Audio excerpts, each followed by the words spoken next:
Hey gamers, if you're a climber at heart but won't be getting to Colorado anytime soon, then you want to check out 14ers. Let's take a look at how this game plays.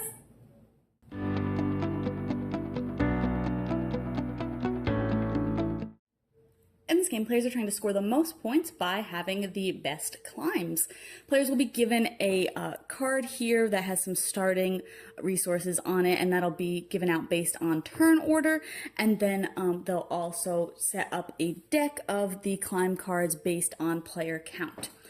On a player's turn, they will go ahead and reveal a new climb card, and you can read the flavor text on that as well to kind of learn a little bit about the climb that's getting revealed. And then players will assess the resources that they have available and pick a climb to gain to their card.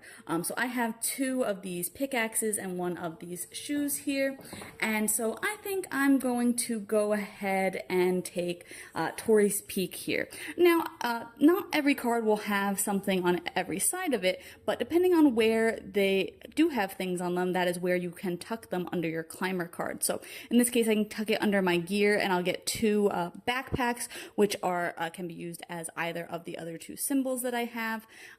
Towards anything that's a level 1 or a level 2 climb, or I can put it under my training section and I'll get one shoe per camera card that I have, so I'd have one to start off with. Anytime during the game when you have cards tucked at any point, you can discard them to use them as guides, which is what this symbol is here, and that'll help you get rid of some of the requirements on those cards. So later, if I use this, it'll also still be worth a point because it has a camera on it if it's in my guide pile at the end of the game. You can discard any cards for guides, but only those ones will be worth points. I think I'm going to put it here because we're going to be in the 1s and 2s section for a little bit, so it'll give me a little bit more versatility. And then play would pass to the next player.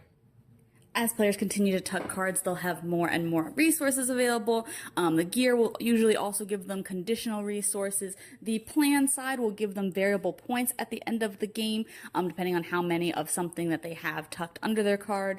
Then the capstone side will just be worth points at the end of the game.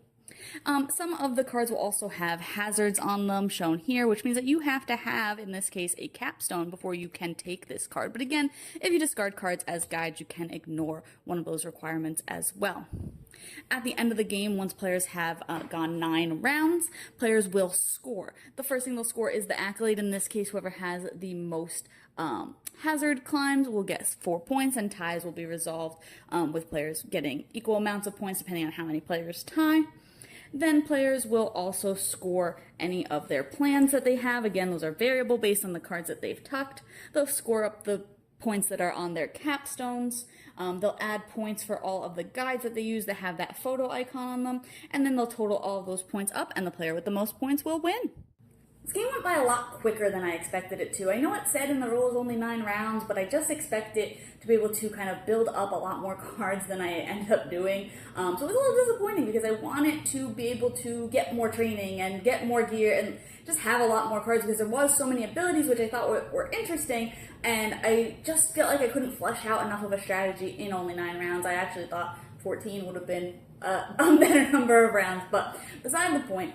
I thought that everything went really smoothly, like turns were really smooth, and you don't have a ton of options. Some of the cards only have 1 or 2 slides that you can slot them into, and some of them do have all 4, but, you know, depending on where you are in the game, you might just go for the points. You might have a really good variable scoring, so you're going to put it under your plan side.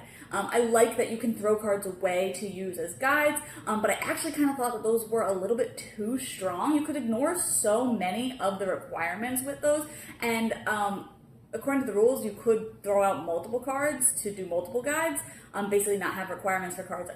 It is, of course, part of the strategy, and like if you don't have cards that you can throw out, then it's not going to be worth it.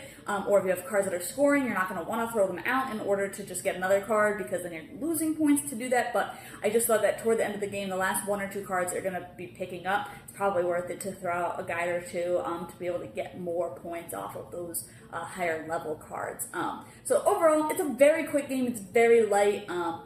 If you like this theme, or if you just like simple card games with splaying cards, then it might be worth checking out. I thought it was okay overall for me. It's not something that I would play super often just because I thought it was just kind of really light and really quick.